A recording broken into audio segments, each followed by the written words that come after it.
और मैं हूँ जो विचार उठत है। तो मैं हूँ का विचार सबसे पहला भी है और सिर्फ यही सत्य है।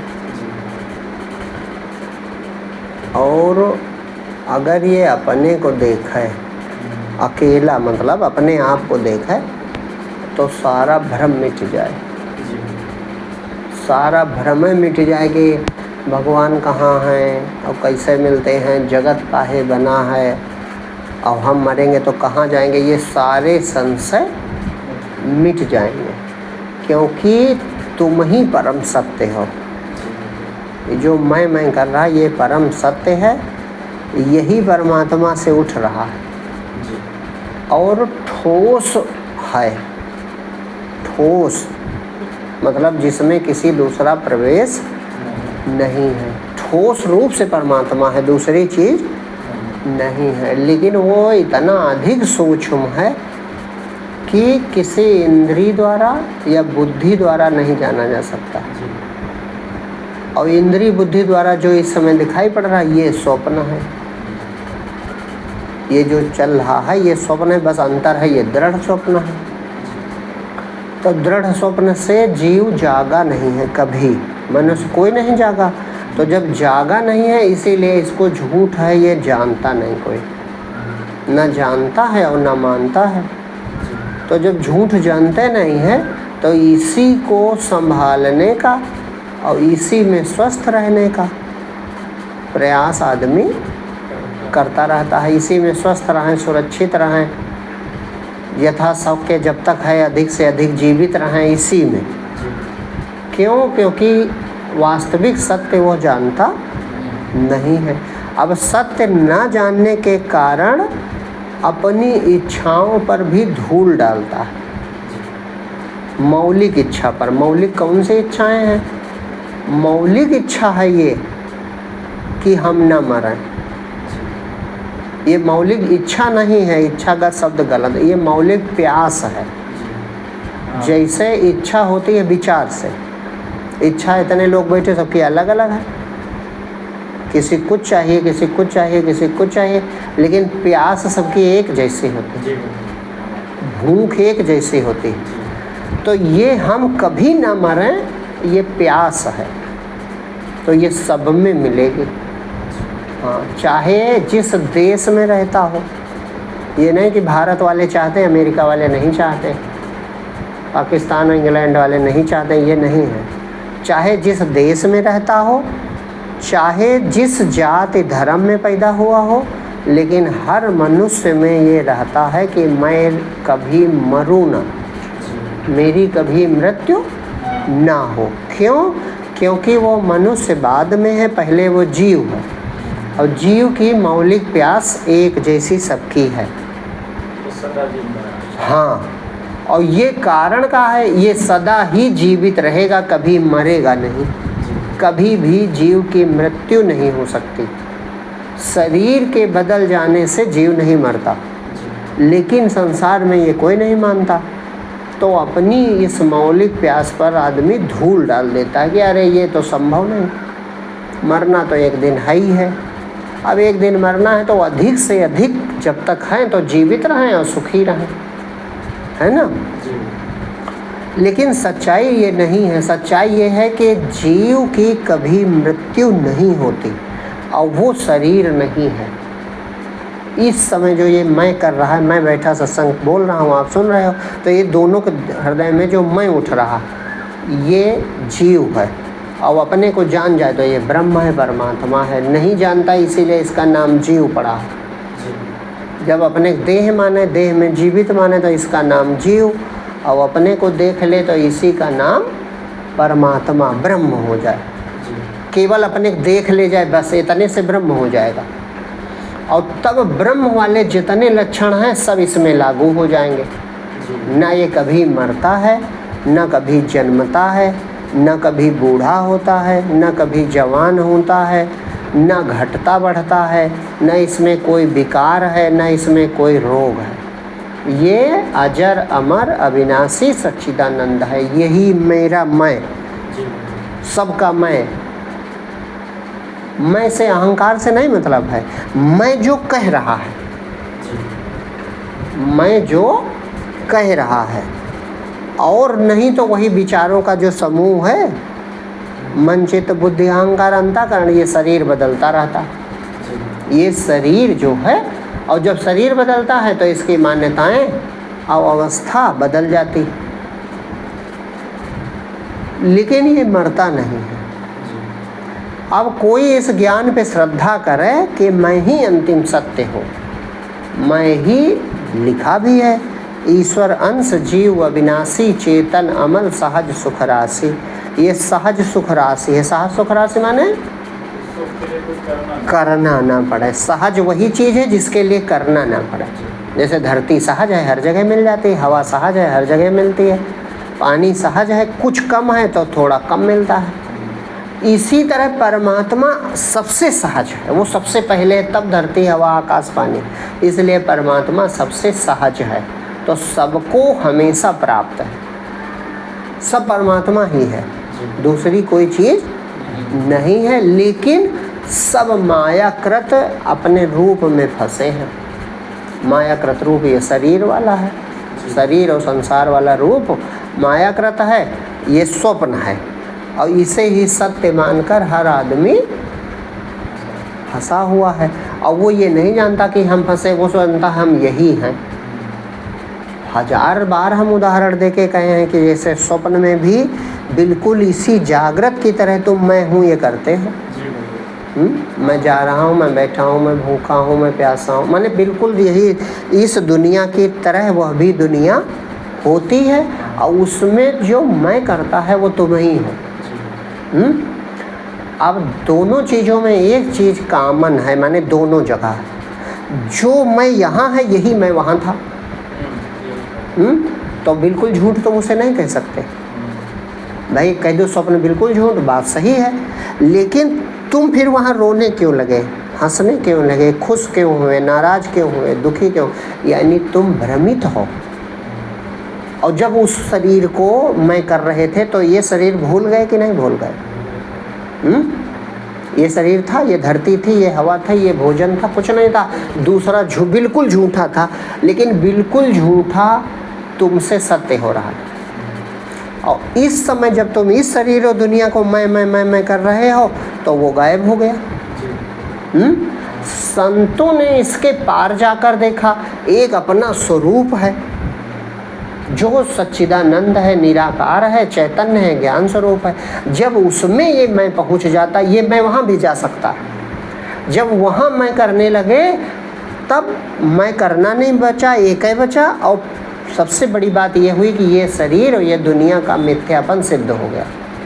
जैसे नींद से जागो तो सपना झूठा हो जाता, इसी तरह आत्मा में जाग जाओ तो ये दुनिया भी झूठी हो जाती है। बस सब संशय मिट जाता, फिर सब प्यास पूरी। वो जान गया हम ये जो अपना रूप है एक बचा, एक केवल एक बचा, उसे चाहे परमात्मा कहो और चाहे मैं कहो और चाहे कुछ न कहो, मौन कहो। मौन कहा कुछ लोगों ने कि मौन हो जाने वो है, और बात भी सही है। जब कोई विचार ना उठे, कोई इच्छा ना उठे, कोई वासना ना उठे, कोई कामना ना उठे, तो जो शेष बचता है वही ईश्वर है। सबके पीछे जो जान रहा है वही ईश्वर है। तुम ही ईश्वर हो, मतलब कोई और अलग ना आरोपित करो कोई और है। जिस तरह पूरे सपने से तुम बाहर निकल सकते हो, उसी तरह इस पूरे जगत से भी तुम बाहर हो।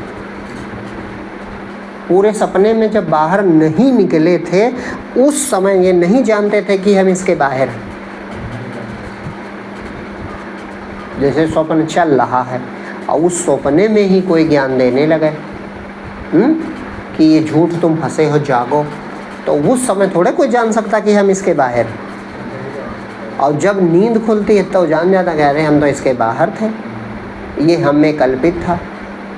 बस इसी तरह यह भी है, इसके आगे ये आपका जो मैं हूँ कर रहा है ये इसके आगे भी जा सकता है और जाता है रोज। सुसुप्ति में जब कोई देही का या मतलब शरीर का इंद्रिय संसार का होश नहीं रहता, इतनी गहरी नींद आई कि कोई होश नहीं, सपना ना देखो, सपने नहीं आया, उस अवस्था में दुनिया कहाँ है? दुनिया नहीं है, लेकिन तुम हो। तुम हो और जागते हो तो कहते हो बड़े सुख से सोए। उस समय जानते कुछ क्यों नहीं थे? क्योंकि बुद्धि सुसुप्त थी, बुद्धि ही सो गई थी। यही जीव जो है मैं कर रहा, यही सो गया था। तो सो गया था, लेकिन पहुंचा कहाँ? गिर करके। जब मैं उठना बंद हुआ तो गिर गया। तो जैसे लहर गिरे तो कहाँ गिरेगी? जहाँ से उठी है। समुद्र से उठी है तो वहीं गिरेगी। किरण शांत हो तो कहाँ जाएगी? सूरज में। इसी तरह मैं हूँ करने वाला जब जीव सोता है तब परमात्मा के समीप पहुँच जाता है। चूँकि वो सहज आनंद रूप है तो इसलिए ये अपने आनंद रूप को प्राप्त कर लेता है। जानता नहीं, बेहोश रहता है, लेकिन आनंद के समीप जाने के कारण ये जब जागता है तो कहता है अरे बहुत ताजे हो गए, आनंदित हो गए। ये रोज का क्रम है, प्रतिदिन का। उस अवस्था में जब बुद्धि नहीं होती, जब मैं कहने वाली बुद्धि नहीं होती तो शरीर और दुनिया भी नहीं होते, लेकिन फिर भी आप होते हो कि नहीं? वह शरीर दुनिया नहीं, वो अलग बात, लेकिन हम तो हैं। अगर हैं नहीं तो फिर कोई और जागे। पिछली सब स्लेट साफ हो जाए, वो जागे तो जन्म न करे कि हम थे। यानी जागा वही है जो सोया था, बस उस समय होश इसलिए नहीं है क्योंकि उस समय बुद्धि नहीं थी, बुद्धि सुप्त थी, इसलिए कुछ जानता नहीं। तो इसी तरह यह बुद्धि वहाँ सोएगी नहीं, सजग बनी रहे, शांत मौन। तो ये मैं जो है ये शांत हो जाएगा तो अपने आधार में डूबेगा। सच्चिदानंद परमात्मा है वो। वहाँ पर जगत और संसार, मतलब जगत और शरीर ये नहीं है। और एक बार भी कोई पहुँच गया तो बार बार वहाँ जाने की इच्छा करेगा। वो पूर्ण ज्ञान उसको हो जाएगा, वो जान जाएगा यही परमात्मा है, दूसरी वस्तु नहीं है। और बार बार जाकर फिर अपना पूर्णतया अहंकार मिट जाएगा। और जब पूर्णतया मिट गया तो सहज समाधि उसको प्राप्त हो जाएगी। फिर व्यवहार भले हो रहा है, दुनिया के लिए हो रहा है, उसके लिए कुछ नहीं हो रहा। इतनी ऊंची अवस्था प्राप्त हो सकती है। अब उसके लिए शर्त यह है कि इस ज्ञान को पहले सत्य माने और फिर अब अधिक से अधिक अभ्यास करें। यही मैं जो कर रहा है इसी में टिके रहो, ये सत्य है सबसे, और तुम्हारे पास है, तुम ही हो। इसमें कोई पूछना किसी से मैं हूँ कि नहीं हूँ, इसमें कोई संशय नहीं, ना कोई नकली धारणा है, ना तुम पर कोई चीज़ ला दी जा रही है। बस इतना ही कहा जा रहा है कि ये जो मैं हूँ कह रहा है यही परम सत्य है, इसी में शांत रहो और अपना रूप देख लो। बस इतना अंतर है कि जो तुम अपने साथ देख रहे हो ये तुम नहीं हो, और यही छूटेगा, यही रोगी होगा, यही बूढ़ा होगा, और इसी के लिए तुम्हारी सारी परेशानी जड़ है। भाई शरीर को लेकर सब समस्या है। अगर पता चल जाए कि शरीर कपड़ा ही मात्र है और हम इससे अलग हैं, कपड़ा पहनने वाले, सचमुच इससे अलग अपना रूप जीव देख ले, निराकार सच्चिदानंद रूप देख ले, तो कोई दुख बचेगा, न कोई पीड़ा, न कोई कष्ट, मृत्यु का डर भी खत्म, जन्म की चिंता खत्म। वो जान गया सब रूप मैं ही हूँ अकेला, एक अकेला राम जगत में, सब जग उसकी माया है। तो वो राम तुम ही हो, राम से अलग तुम नहीं हो। तुम अलग कहाँ से आए? तुम अपने को जानने में किसी इंद्रिय की सहायता नहीं लेते। तो जहाँ इंद्रियों की कोई ज़रूरत ना पड़े और फिर भी ज्ञान हो, वही परमात्मा। और जहाँ इंद्रियों से ज्ञान हो वो माया है। तो इंद्रियों से दुनिया का ज्ञान होता है, कड़वा मीठा खट्टा, सर्दी गर्मी, ये सब इंद्रिय से ज्ञान होता है। लेकिन मैं हूँ, इसके लिए किसी इंद्रिय की कोई ज़रूरत नहीं पड़ती है। ज़रूरत है, विचार करके देखो, मैं हूँ कहने में, मेरे होने में कोनो इंद्रिय हो चाहे ना हो, कि ज़रूरत है? कोई ज़रूरत नहीं। तो जो इंद्रियातीत है वही परमात्मा है। आप परमात्मा के अंश हो, परमात्मा हो, इसीलिए आप इंद्रियातीत हो। बिना इंद्रियों के भी आपका होनापन रहता है। अब अज्ञान क्या है? कोई पूछे क्या ज़रूरत इसकी? ज़रूरत ये है कि आप निश्चिंत हो जाओगे। आपके हर प्रकार की चिंता मिट जाएगी सिर्फ जान लेने से। जैसे कोई चीज़ होती है कि अच्छा जान लिया, तो क्या जान लेने से पेट भर जाएगा? भोजन करना पड़ेगा। जान लिया कि ये पानी है, तो क्या प्यास बुझ जाएगी? पानी पीना पड़ेगा। लेकिन तुम्हारा 5 लाख रुपया खो गया था, वो घर में कहीं रखा था, अब बहुत दुखी थे और जान गए, तो जानने मात्र से काम बना कि नहीं बना? बस जान गए, अब निकालेंगे थोड़े, वो जहाँ है वहीं गड़ा रखा है। हाँ, बस जान गए। बस इसी तरह यह आत्म धन है। आत्म धन जो है भूल गया है जीव, तो इसके जान लेने मात्र से वो सुखी हो जाता है, क्योंकि प्राप्त है पहले से, केवल भूला हुआ है। अब भूलने के कारण अब ये माया भगवान की बलवती है कि अपने को शरीर और संसार देखने लगता है। बस इतना अंतर है। हाँ, इधर कुछ हवाला। जैसे दुनिया की चीज़ है, संसार की चीज़, तो जानने से कल्याण नहीं होगा, उसे प्राप्त करना है। लेकिन परमात्मा को जानने से ही कल्याण हो जाए, केवल जान लेने से। काहे? क्योंकि वो प्राप्त है पहले से। परमात्मा की शक्ति ही सारे काम कर रहे। अब परमात्मा की शक्ति एक है, वो सारे काम करती है। लेकिन हमने बहुत बार ये कहा होगा कि जहाँ बुद्धि है वहीं पर अहंकार है, और वहीं द्वैत है, और वहीं से आप भ्रमित हो जाते हो, फिर ईश्वर को भूल जाते हो। जैसे ये उदाहरण बहुत अच्छा है कि जब हम भोजन करते हैं, और लोग यही करते हैं, जैसे एक देहात की एक कहावत, कहीं थाली में हुई भोजन और खइयो ना तो भगवान खवावे नहीं है। ये बहुत कर्मवीर लोग यही सिखाते हैं, कहीं थाली में भोजन है, खइयो ना तो भगवान खवावे नहीं। बस यहीं पर विवेक की ज़रूरत है कि भगवान माने या परमात्मा माने, हम अपने अलग माने हैं, ये कमी है। जैसे इसमें बहुत साफ हो जाता है ज्ञान अगर बुद्धि है। जैसे थाली से हम भोजन उठाए और हम किए, तो इस सब में मैं जुड़ा रहेगा। मैंने खाया, मैंने भोजन किया, और वही भोजन है, वही शरीर है। जैसे गले के नीचे उतरा तो तुमने क्या किया? अभी काम हो रहा है, अभी अंदर जाएगा, पचेगा, पचने के बाद उससे रस बनेंगे, उससे खून बनेगा, हड्डियां बनेंगी, त्वचा बनेगी, शरीर पोषित होगा, फिर उत्सर्जन होगा। लेकिन अन्य कहीं तुम कहते हो मैंने कुछ किया? अब वहाँ बुद्धि नहीं है। तो जब बुद्धि नहीं है तो हम छोड़ देते हैं किस पर? कि कोई है भगवान परमात्मा, वही भोजन पचाता है। एक ही श्वास है तुम्हारी, चल रही कि नहीं चल रही? तो कौन चलाता है? तो कहोगे भगवान चलाता है। लेकिन अभी प्राणायाम कहाँ करो तो श्वास वही है। अब कहाँ प्राणायाम करो, श्वास लो छोड़ो, लो छोड़ो, तो दो काम होंगे, थक भी जाओगे और अहंकार भी बनेगा। काहे? मैं ले रहा हूँ और मैं छोड़ रहा हूँ, पसीना छोड़ देगा, मतलब शरीर से पसीना आएगा और थक जाओगे, पस्त हो जाओगे। बस इसी तरह कर्ता बना हुआ मनुष्य थका जा रहा और चीज़ें अपने आप हो रही। तो जब ये जान जाए कि अच्छा जैसे इस समय है तो श्वास तुम नहीं ले रहे हो, तो श्वास तो वही है, तो अगर तुम्हारे लेने से चलती है तो तुमको लेना चाहिए। तो इस समय क्या हो रहा है? तब ईश्वर पे छोड़ देते हैं कि कोई शक्ति है, चाहे कोई प्रकृति का है, चाहे ईश्वर की नहीं, प्रकृति में हो रहा है या ईश्वर की दया से हो रहा है। सो जाते हैं फिर भी चल रहे हैं।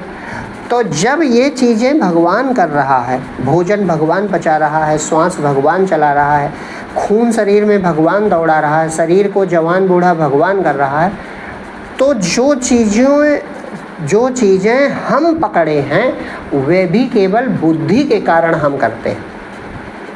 बुद्धि बीच से अगर बुद्धि ना हो तो वहाँ भी कर्ता भावना बने। लेकिन तो ये व्यवहार में छोड़ पाना कठिन है।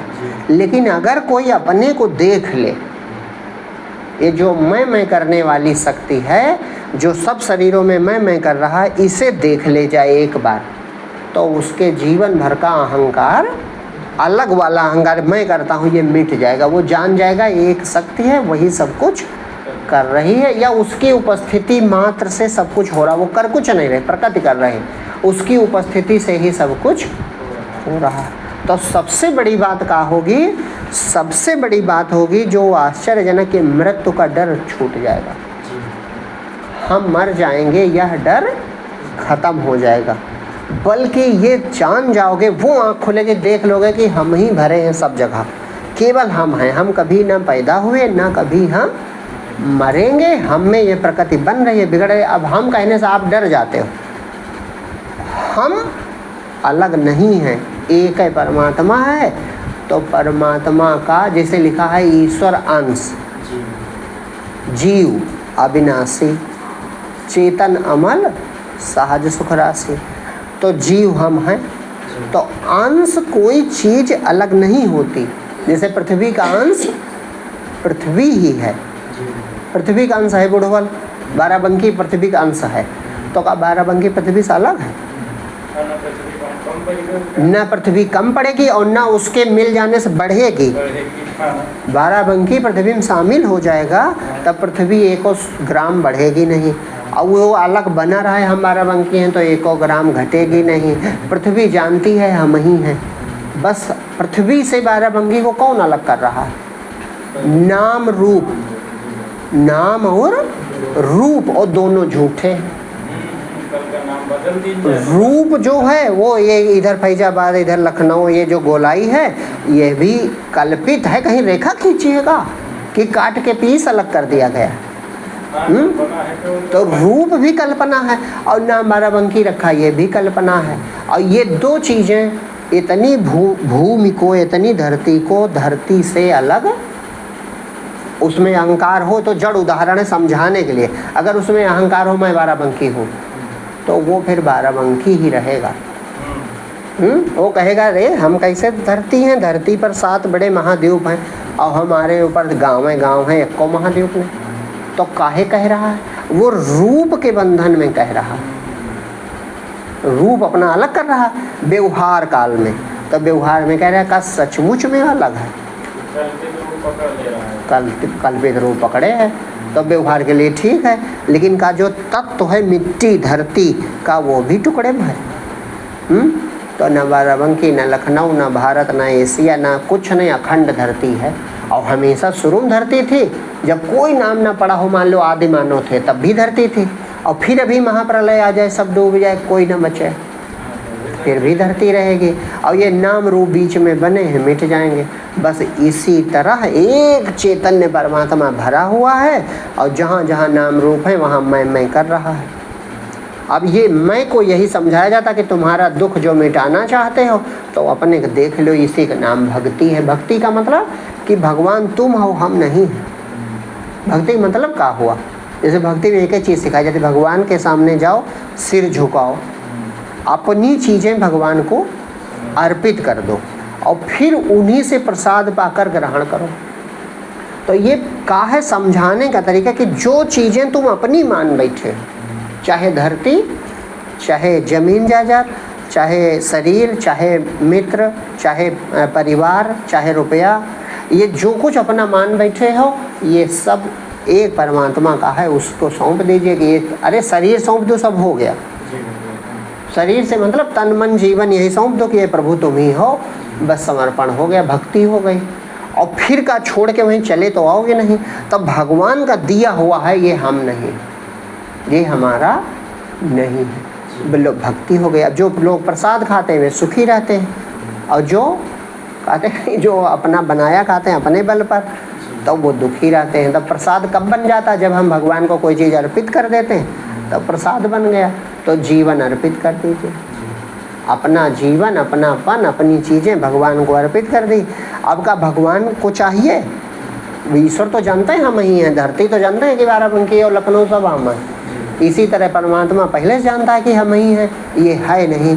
अब अलग बना घूम रहा तो दुखी है, और जब जान गया कि अलग हमारी कोई सत्ता नहीं है, मतलब हैं हम, लेकिन हम हैं तो हम वही हैं, ईश्वर ही हैं, हमारे अंदर कोई अलग से सत्ता हमारी नहीं है, हमारी कोई स्वतंत्र ताकत नहीं है। जब ये ज्ञान हो गया बस भक्त हो गए। सुखी हो गया, सारी चिंता मिट गई और अंदर हृदय में तब निराकार चैतन्यता का अनुभव होने लगता। जब चिंता गिर गई, अहंकार गिर गया, विचार गिर गए, निर्विचार हो गया, तब बचा का निर्विचार दशा में परमात्मा बचता। अब ये सीधी सच्ची भक्ति है। जो न समझ सके या इसे न मान सके, तब उसके लिए ये कहा जाता है कि तुम बने रहो भाई, तब प्रार्थना करते रहो। जैसे आप नहीं समझ सकते तो फिर मैं बना हूँ तो मैं भगवान का भक्त हूँ, मेरे पास जो कुछ है सब भगवान का दिया हुआ है और प्रभु कृपा करेंगे तो हमारा कल्याण हो जाएगा। तो ये भाव का है, ये फिर मतलब उपासना है। ज्ञान से थोड़ा पीछे उपासना है, और उपासना भी ना कर सकें तब उनके लिए कर्म कांड है। कर्म कांड जो होता है वो सबसे नीचे है। वेदों में 3 कांड हैं, कर्म कांड, उपासना कांड और ज्ञान कांड। ज्ञान कांड अंतिम है, जो पहले हम बता रहे हैं, उससे परमात्मा प्राप्त हो जाता है। प्राप्त उपासना से भी होगा, लेकिन उपासना को ज्ञान में परिणित होना होता है। तो उपासना है कि भगवान के समीप रहना, उनसे प्रार्थना करना और ये स्वीकार करना कि सब है भगवान का ही दिया, हम नहीं जान पा रहे हैं, कोई बात नहीं, जब भगवान दया करेंगे, जब समय आएगा तो हम जान जाएंगे। तो जैसे उपासना होगी उतने अंश में वो निश्चिंत रहेगा।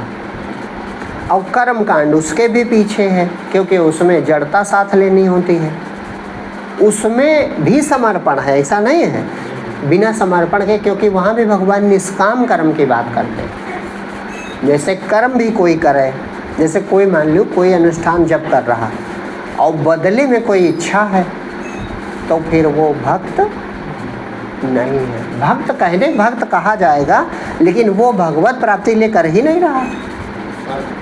हाँ भाई, उसका अपनी कोई इच्छा है और इच्छा पूर्ति के लिए भगवान का भजन कर रहा है या नाम ले रहा, तो भक्त तो है, लेकिन भगवत प्राप्ति उसको नहीं होगी, क्योंकि वो चाहता ही, मैं उसमें खुली बात, वो चाहता ही नहीं है, वो दुनिया चाहता है तो दुनिया मिलेगी। अब भक्त उनको भी कहते हैं, भगवान कहते हैं वो आर्त है या अर्थार्थी है, माने दुख मिटाना चाहता है या संसार का धन वैभव पाना चाहता है। लेकिन भगवान कहते हैं यह भी मेरा भक्त ही है, यह भी मेरा भक्त ही है। काहे? क्योंकि मुझसे चाहता है। ये एक बड़ी बात, भाई भगवान दिखाई नहीं पड़ रहे हैं, भगवान को जाना नहीं, केवल सुना है, लेकिन फिर भी उसको प्रेम है कि भगवान चाहेंगे तो हमारी गरीबी मिट जाएगी, भगवान चाहेंगे तो हमारा दुख मिट जाएगा, भगवान चाहेंगे तो हमारा कल्याण हो जाएगा। तो इसलिए भगवान कहते हैं वो मेरा भक्त है, क्योंकि मुझको ये जानता नहीं है, मेरे बारे में इसने केवल सुना है और फिर भी मुझसे प्रेम करता है, तो ऐसी दशा में यह भी मेरा भक्त है। दूसरी एक और चीज़ है, अगर आज वो रोया, उसने खूब पुकारा, खूब प्रार्थना की, खूब रोया और भगवान की दया से उसको उस संकट से, कष्ट से, पीड़ा से मुक्ति मिल गई, तो अगर ऐसा भी हो गया तो एक बल बन जाएगा उसका कि नहीं, भगवान ने हमारी सुनी है। तो भगवान ने सुनी है तो आगे वह भक्त हो जाता, आगे बहुत संभावना है वो भक्त हो जाएगा। और फिर जब ये सत्संग सुनेगा कि भगवान हृदय में है, मिल भी सकते हैं, तो वो और प्रेम से पुकार सकता है, और अधिक साधना कर सकता है। तो इसीलिए भगवान कहते हैं कि जो आर्त भी है, दुखी भी है, दुनिया का दुख मिटाना चाहता है, दुनिया के संकट से बचना चाहता है, लेकिन मेरे द्वारा, माने भगवान बचावें, भगवान रक्षा करें, भगवान कृपा करें, तो वह मेरा भक्त ही है। कारण का है, उसका विश्वास तो है, उसका प्रेम तो है। हम तो यहाँ तक आते हैं कि जो ज्ञानी बन के ज्ञान बघार रहा हो, लेकिन उस पर विश्वास ना हो, तो उनसे वो आगे है। जो कहता है हम भगवान को नहीं जानते लेकिन प्रेम करता है, पुकारता है, रोता है, वो उनसे आगे, क्योंकि विश्वास है तो काम बन जाएगा। और कोई केवल सिद्धांत सीख लिया कि सब परमात्मा है और अहंकार है, शरीर भाव है, देह भाव है, जानता कुछ नहीं, तो उस ब्रह्म ज्ञान से वो भक्त अच्छा है। हाँ, ये भी पक्का जानो भाई, ब्रह्म ज्ञान अगर है नहीं, तत्वदर्शी नहीं हो, जो बात भगवान गीता में कहते हैं, तत्व से नहीं जानते उस चीज़ को, तो केवल कहने से क्या तुम सुखी हो जाओगे?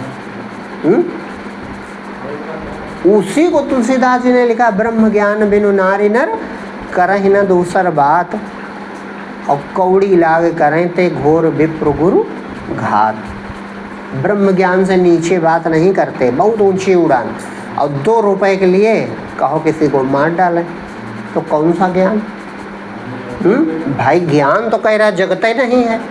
अब जिसके लिए जगत है ही नहीं, तो वो एक झटके में जगत छोड़ सकता है। एक झटके में जरा सी बात पड़ी, वो जगत छोड़ सकता है। जैसे राजा हरिश्चंद्र ने स्वप्न देख लिया प्रातः काल। और क्यों देख लिया? क्योंकि यहाँ स्वर्ग में विचार चल रहा था। यहाँ एक चर्चा चली कि इस समय सबसे बड़ा भगवान का भक्त ब्रह्मनिष्ठ कौन है। तो वहाँ सब देव ऋषि और राज ऋषि उपस्थित थे, तो सब अपनी अपनी तरफ झांक रहे थे कि अभी हमारा नाम आएगा। और उस चर्चा में नाम आ गया कि अयोध्या के राजा हरिश्चंद्र से बड़ा ब्रह्मनिष्ठ इस समय कोई नहीं है। तो योजना बन गई कि चलो अच्छा परीक्षा ले लें फिर। अब परीक्षा की योजना जब बन गई, तो परीक्षा की योजना में सब शामिल हो गए। तो यमराज तक शामिल हो गए थे, उसमें सब लोग शामिल हो गए। अब सुबह सुबह पहुंच गए 1100 ऋषियों के साथ विश्वामित्र जी पहुंच गए। तो अब वो जो हाँ नहीं, वो सतोगुणी थे, तो सतोगुणी भविष्य देख लेता है, ये नियम है। जैसे त्रिजटा आई देखो वहाँ लिखा है, तो उसने जो होने वाला है दिखाई पड़ जाता है। इससे ये पक्का है कि चीज़ें पहले परमात्मा नियत कर देता है। वो सतोगुणी थी, भक्त थी, तो वो सीता जी से कहने लगी और राक्षसियों से कि देखो इनको सताओ ना, इनका समय बदलने वाला है। तो राक्षसी सब डर गए, क्योंकि त्रिजटा सत्यवादी थी। तो कहा बात है? कहा आज हमने सुबह सपना देखा, सपने बानर लंका जारी, जातुधान सेना सब मारी। तो सब डर गई, अपने अपने चली गई। और फिर उसने सीता जी को समझाया कि हमें लगता है तुम्हारा समय अब अच्छा आने वाला, क्योंकि हमने स्वप्न देखा सुबह सुबह, ये गलत नहीं हो सकता। दूसरा यहाँ राजा हरिश्चंद्र का लिखा है, उन्होंने स्वप्न देखा। क्यों देखा? क्योंकि ऐसा होने वाला था। यहाँ स्वर्ग में विचार चल रहा था, वही उन्होंने देख लिया कि हमने सब दान कर दिया। तो कहा अरे स्वप्न में देखो चाहे जागृत में, दोनों बराबर है होते हैं ब्रह्मज्ञानी के लिए। भाई कहते हो वो जगत ये जगत बराबर है। तो कहा हाँ महाराज है तो बराबर है। तो कहा चाहे स्वप्न में दान किया तो कर चुके, स्वप्न में किया कि नहीं किया? तो कहा अरे नहीं महाराज स्वप्न में किया, हमने देखा है। कहा अरे तो कर चुके, इसमें जागृत में कौन अंतर? तो कहा हाँ महाराज अंतर तो कोई नहीं। तो कहा संकल्प पढ़ो। संकल्प पढ़वा दिया भैया, संकल्प पढ़वा दिया। कहा संकल्प पढ़ो, दान करो, दान कर दिया। तो कहा कि ऐसा है कि दान बिना दक्षिणा के जो है स्वीकार नहीं करते महात्मा लोग। तो कहा महाराज जो कहो दक्षिणा दी जाए। तो कहा दक्षिणा अब तुम कहा दोगे? ऐसा करो 1-1 रुपया, माने जो उस समय चलता रहा हो, सोने का सिक्का रहा होगा, तो 1-1 मुहर जो है सबको दे दो। 1100 लोग थे, तो 1-1 मुहर देंगे। तो उन्होंने कहा हाँ ले आओ। तो कहा कहाँ, अभी तुमने सब दान कर दिया। तो कहा अरे हाँ महाराज हम तो भूल गए थे। तो पति पत्नी और बेटा था, निकल पड़ेगा महाराज हम मजदूरी कर लेंगे, हम मजदूरी करके तब आपको दक्षिणा देंगे, हमें कुछ समय दीजिए। तो कहा 1 महीने का समय दे रहे हैं। तो कहा कि तुम कहाँ के सम्राट थे?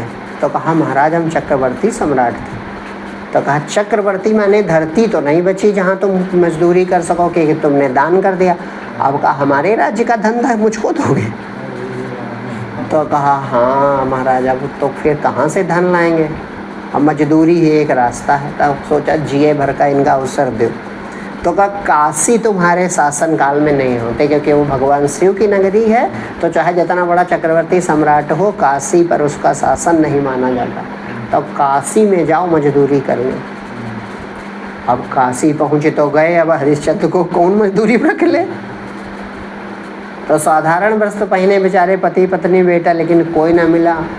कहते 29 दिन बीत गए, आखिरी दिन आ गया। अब जब अंतिम दिन आ गया कि अब दक्षिणा नहीं देंगे, तो अभी वो दान, अब वो कहाँ है, ना दे सको कोई बात नहीं, उनको सिद्ध करना था कि ये ब्रह्मनिष्ठ नहीं है। कहा ना दे सको तो हम अपना वापस कर दें। कहा महाराज अंतिम दिन है, एक मौका दो। तो जहाँ मजदूर मंडी लगती थी, मजदूर बिक जाते थे, वहाँ पहुँचे, वहाँ बिके 500 मुहर में खुद बिके, और 500 मुहर में उनकी पत्नी बिकी। तो लड़का जो था, कहा उस सेठ जिसके जो खरीद रहा था, तो कहा कि सेठ जी 100 रुपये हमारा लड़का भी ले लो, माँ के साथ रहेगा कम से कम, और नहीं तो कहाँ जाएगा, 6 साल उम्र है। तो 100 रुपये उसको भी ले लिया। तो 1100 रुपया पहुँच गए शाम को विश्वामित्र जी, तो दक्षिणा दी उनको।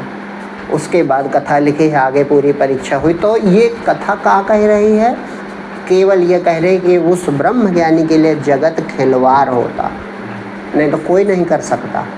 हम तुम कर सकते हैं, पल मात्र में त्याग सके, पल मात्र में त्याग दे, तभी वो करके दिखा सकता। जैसे पिक्चर का रोल, फिल्म का अभिनय इस तरह हो जाएगा जब कोई ब्रह्म ज्ञानी हो जाएगा। ये छोटी बात नहीं है, पूर्ण बोधवान अगर हो जाए। जैसे दूसरा इनका कहा करते हैं दधीचि का, अब कोई अस्थि दान कर देगा? कोई कहे दान वहाँ तक कर सकता है जहाँ तक दानी बचा रहा है दान वहाँ तक संभव है जहाँ तक दानी बचा रहा है। अब अस्थि दान में दानी बचा रहेगा? और उन्होंने दे दिया, बैठ गए पद्मासन में और शरीर त्याग दिया। उनके लिए खेल है, कहा लो भैया अस्थियाँ ले जाओ और अपना युद्ध जीतो। शिव दधीचि हरिचंद कहानी। तो ये लोग ऐसे नहीं प्रसिद्ध हैं, ये पूर्ण ब्रह्म ज्ञानी थे। तब ब्रह्म ज्ञान में जगत खेल हो जाएगा, ये बहुत बड़ी बात है। ऐसा तमाम संतों के उदाहरण लिखे, तमाम संतों ने ये चीज़ें करके दिखाई कि उनके लिए संसार कुछ नहीं। बहुत बड़े वैभव में बैठे हैं तब भी वे पूर्ण हैं, और एकदम साधारण अकिंचन रूप में टहल रहे फिर भी वे पूर्ण हैं। हाँ, उनकी पूर्णता में कोई फर्क नहीं पड़ता। और अज्ञानी के लिए दुनिया की महिमा ही सब कुछ है। हाँ, दुनिया वैभव हो खूब अधिक, अब यही इसी कारण किसी को ज्ञान नहीं होता। वो ब्रह्म ज्ञानी जो असली होगा उसे नहीं पहचान पाएगा। क्यों नहीं पहचान पाएगा? क्योंकि बुद्धि तो वैभव की तरफ झुकती। बहुत बड़ा महिमा मंडन हो तब आदमी कहेगा कि ये कोई महात्मा है महान, भाई इतनी बड़ी महिमा है तो ये बहुत महान होंगे। अब जरूरी नहीं, वो ब्रह्मज्ञानी भी हो सकता है, ये हम नहीं कह रहे नहीं होगा, लेकिन बहुत संभव है कि ना हो। और जो ब्रह्मज्ञानी हो तो बहुत संभव है उसके पास कोई वैभव ना हो, ऐसे पागल की तरह कहीं घूम रहा हो। तो ज़्यादातर ऐसे हैं, तो आप पहचान नहीं पाओगे कि का इनको भी परमात्मा प्राप्त है। क्यों? क्योंकि उनके लिए जगत सचमुच नहीं बचा। तो जगत बचा नहीं, अपना स्वरूप और अपनी आनंद, अपनी शांति बढ़िया उनको प्राप्त है, तो काहे के लिए दुनिया संभालें? तो ऐसे संत पहचाने नहीं जा सकते। कोई बहुत बड़ा विवेकवान होता है, भाग्यशाली होता है और कई जन्मों का महात्मा होता है, तब जाकर उसे ब्रह्मज्ञानी प्राप्त होता। हाँ, वो उसकी श्रद्धा पूरी टिक जाती है कि ये जो गुरु नहीं है ये ईश्वर ही हैं, तब उसका कल्याण हो जाता है। और नहीं तो टिक नहीं सकती वृत्ति। मायावी की वृत्ति माया की तरफ जाएगी हमेशा, महिमा मंडन जहाँ देखो उधर झुकेगी। हाँ, क्योंकि वो सोचता है कि जहाँ पर कोई महिमा नहीं तो वो पूर्ण कैसे होगा, जहाँ कोई महिमा नहीं तो महान कैसे होगा। तो इसीलिए लोग चूक जाते हैं। और ये जरूरी नहीं है कि वो आज महान नहीं, जितने संत हुए पूर्ण सब साधारण हुए, बाद में उनकी महिमा परमात्मा कर देता है। क्यों? क्योंकि वो उनका अंतिम जन्म है। वो ईश्वर हो गए तो ईश्वर की महिमा डूबेगी तो है नहीं, तो बाद में बढ़ती रहती है, बाद में बढ़ा करती है। जितने संत हुए सब महान हुए। जैसे उदाहरण के लिए साईं बाबा का कहते हैं लोग, तो साईं बाबा धर्म और जाति के कारण लोग कहते हैं अज्ञानी, सचमुच में वो संत थे। हाँ, संत थे और पूर्ण महात्मा थे, लेकिन कोई जानता नहीं था। बाद में अब बहुत महिमा है। रमण महर्षि पूर्ण महात्मा थे, जब तक थे तो थोड़े बहुत हाँ लिए हैं, कुछ लोग पहुँचते थे, उसी कारण अब अधिक नाम है। लेकिन उस समय का इतनी ज़्यादा महिमा मंडन थोड़े था, उतना ज़्यादा महिमा मंडन नहीं था। देवराहा बाबा पूर्ण महात्मा, तब पूर्ण महात्मा को पहचान लोग जब रहते हैं तो जल्दी नहीं पाते। अब कोई बहुत बड़ा, जैसे देवराहा बाबा का नाम, उसके पीछे कारण कि बहुत कई प्रधानमंत्री पहुँचे उनके पास, तो लोग सोचने लगे ये बाबा के पास कोई खूबी ज़रूर है, ये बाबा के पास, और अगर प्रधानमंत्री न जाए तो कोई ना जाए। हाँ, सुना होगा कि नहीं इनके पास राजेंद्र प्रसाद गए, इनके पास इंदिरा गांधी गई, इनके पास हो गए, तब लोग कहे अरे बाबा के पास कोई महिमा ज़रूर होगी। तो दुनिया महिमा के कारण झुकती है, लेकिन विवेकी ज्ञान से झुकता है। हाँ, विवेकी जो है वो सत्संग या बातें सुनता है और उसको सटीक मिलती हैं, उसको अपनी जिज्ञासा का समाधान मिल जाता है, उसको लगता है कि नहीं ये बातें सत्य हैं, ये एकदम सटीक हैं, इनके द्वारा मेरी समस्या हल हो रही है, मेरी बुद्धि तर्क नहीं कर पा रही है, बल्कि ये बातें मानने लायक है, तो वो मान जाता है, उसका कल्याण हो जाता है। लेकिन ऐसे लोगों की संख्या बहुत कम है। हाँ, जिसकी समझ में आ जाएगा उसका कल्याण धीरे धीरे हो जाएगा।